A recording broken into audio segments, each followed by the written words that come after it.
नमस्कार, मी प्राध्यापक रवींद्र बनसोड, छत्रपती संभाजीनगर. छगनराव, तुम्ही म्हणालात अशा प्रकारचे न्यायाधीश आहेत जे जरांगेंना सरसर म्हणतात व जरांगेच्या इथं जाऊन पाया पडतात. छगनराव, एकतर ते निवृत्त न्यायाधीश आहेत आणि जर ते एखाद्याचा जीव वाचविण्यासाठी प्रयत्न करत असतील तर त्यात गैर काय हो? आणि ते कधी जरांगे पाटलांच्या इथे जाऊन पाया पडले हो? काहीही सांगायचं.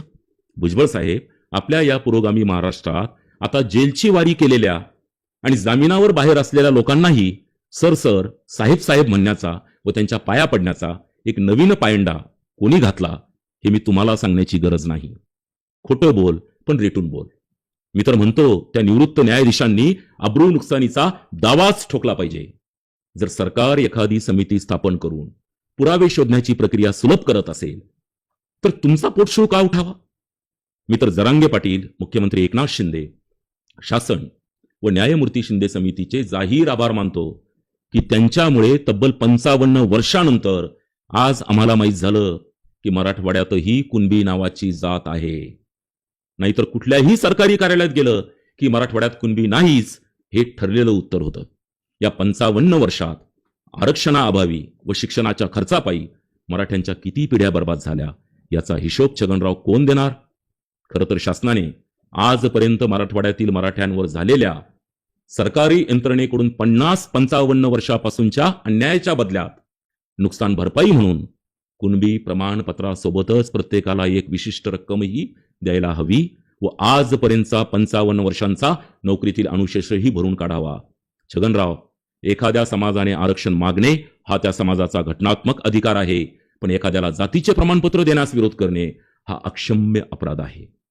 छगनराव, मंत्रिमंडळातील एक जबाबदार मंत्री म्हणून तुम्ही सर्व जाती धर्मांच्या लोकांचे प्रतिनिधित्व करतात. मग हे आमचे लोक, तुमचे लोक असं कसं म्हणू शकता? मराठ्यांना तुम्ही साले म्हणता? आता एवढी दहशत माजवायची व जे पाहिजे ते करून घ्यायचे म्हणता. करेंगे या मरेंगे म्हणून बिचाऱ्या ओबीसी बांधवांना भडकवण्याचा प्रयत्न करता. हेच का तुमच्या मंत्री म्हणून शपथ घेत असताना कोणाच्याही विषयी ममत्वभाव किंवा आकस न बाळगता न्यायाने वागण्याचे वचन होते? तुम्ही भल्या पुशारकीने सांगता मी आरक्षणात शिकलो नाही, माझ्या मुलाला आरक्षण घेतले नाही. अहो छगनराव, तुमचा जन्म 1947चा, माळी समाजाला पहिल्यांदा आरक्षण मिळाले 1968ला. म्हणजे तुमच्या जन्माच्या 21 वर्षानंतर, म्हणजेच ज्या वेळेस तुम्ही शिकत होता तेव्हा माळी समाजाला आरक्षणच नव्हते. मग तुम्ही मी आरक्षण घेतले नाही हे म्हणणे किती हास्यास्पद आहे हो. तुम्ही अभिमानाने सांगता की माझ्या मुलाला आरक्षण घेतले नाही.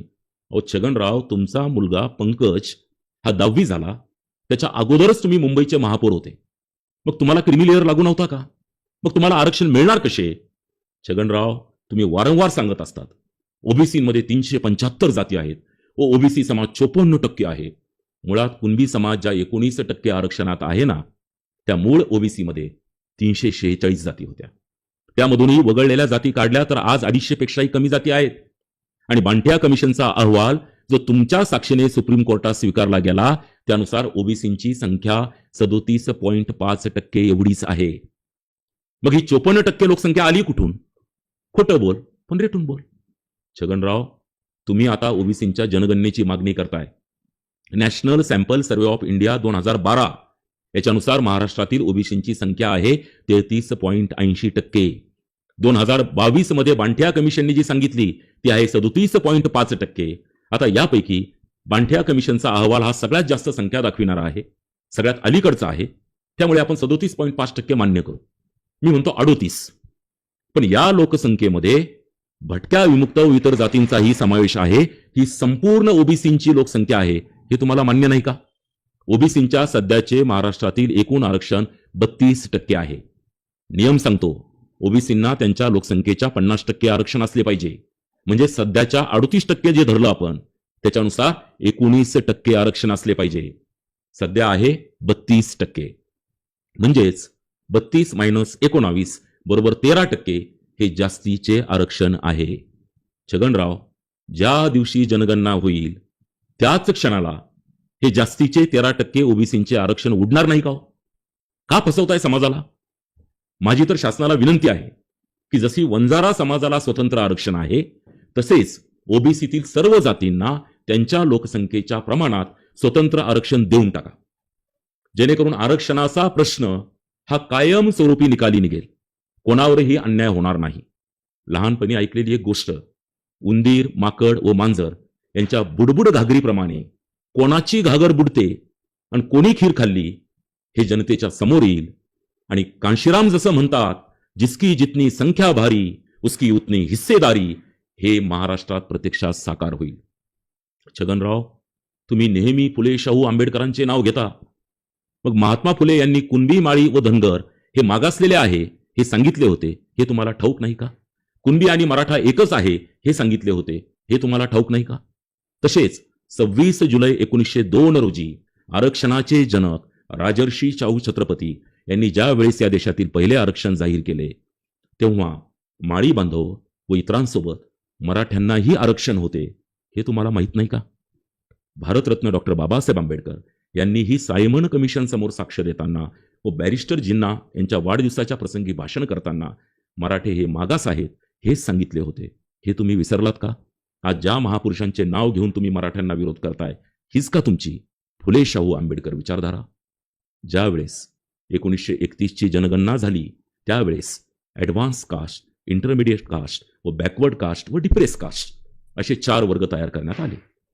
त्यावेळेस देखील इंटरमिडिएट कास्टमध्ये मराठा बांधव व माळी बांधव एकत्रच होते, हे तुम्हाला माहीत नाही का? त्यानंतर 1951च्या एस्टिमेटेड पॉप्युलेशन बाय कास्टमध्ये SC, ST, बॅकवर्ड क्लासेस आणि अदर कास्ट असे 4 वर्ग तयार करण्यात आले. त्यावेळेस देखील अदर कास्ट या वर्गात 68 क्रमांकावर मराठा व कुणबी बांधव होते, तर 71 क्रमांकावर माळी बांधव होते व 101 क्रमांकावर तेली बांधव होते. म्हणजेच 1951 पर्यंत आपण सर्व आरक्षणाच्या एकाच बसमधील प्रवासी होतो. छगनराव, मराठ्यांचा सीट नंबर होता 68, माळी बांधवांचा सीट नंबर होता 71, तर तेली बांधवांचा सीट नंबर होता 101. म्हणूनच मनोज जरांगे पाटील जे म्हणतात की आम्ही पहिल्यापासूनच आरक्षणात आहे, हे 100% खरे आहे, हे ध्यानात घ्या. 13 ऑक्टोबर 1967 महाराष्ट्र शासनाने संपूर्ण राज्याची ओबीसी यादी प्रकाशित केली. यात एकूण 180 जाती होत्या. त्यात अनुक्रमांक 83 वर कुणबी ही जात होती. पण या 180 जातींमध्ये मराठा, माळी व तेली या जाती वगळण्यात आल्या होत्या. नंतर 13 एप्रिल 1968 रोजी कुठल्याही आयोगाकडे न जाता, कुठलेही मागासलेपण सिद्ध न करता, कुठल्याही आधाराशिवाय फक्त 3.5 ओळीच्या एका शासन निर्णयाने आधीच्या 180 जातींच्या यादीमध्ये वाढ करून 182 क्रमांकावर तेली तर 183 क्रमांकावर माळी या जातींचा समावेश केला गेला. हा समावेश करताना या दोन्ही जातींच्या अगोदर असलेल्या 181 क्रमांकाच्या मराठा जातीला मात्र वगळले गेले आणि आरक्षणाच्या बसमधून हाकलले गेले. आणि आता मात्र बस फुल झाली, मराठा मावणार नाही असा कांगावा तुम्ही सुरू केला. चोराच्या उलट्या बोंबा म्हणतात ना छगनराव, ते हेच. छगनराव, माझा प्रश्न आहे, क्रमांक 183 वर माळी बांधवांचा समावेश करताना कोणत्या आयोगाकडून मागासलेपण सिद्ध करून घेतले? तुम्ही जी बॅकडोर एंट्री म्हणता, मागील दाराने एंट्री म्हणता, ती ही तुम्ही घेतलेली एंट्री आहे, आम्ही नाही. तुम्हाला विनंती आहे की मी नाही त्यातली आणि कडी लावा आतली हे धंदे सोडून द्या, नाहीतर आम्हाला देखील ह्या बॅकडोर एंट्रीची श्वेतपत्रिका काढण्याचा आग्रह शासनाकडे मंजूर करून घ्यावा लागेल. आणि हो छगनराव, माझे तुम्हाला जाहीर आव्हान आहे, जर तुम्ही खरे ओबीसी नेते असाल आणि जर तुमच्यात खरी हिंमत असेल तर आपल्या धनगर समाज बांधवांची त्यांचा एसटी मध्ये समावेश व्हावा ही जी मागणी आहे, याला तुमचा पाठिंबा आहे की विरोध आहे हे जाहीरपणे एका वाक्यात स्पष्ट सांगावे.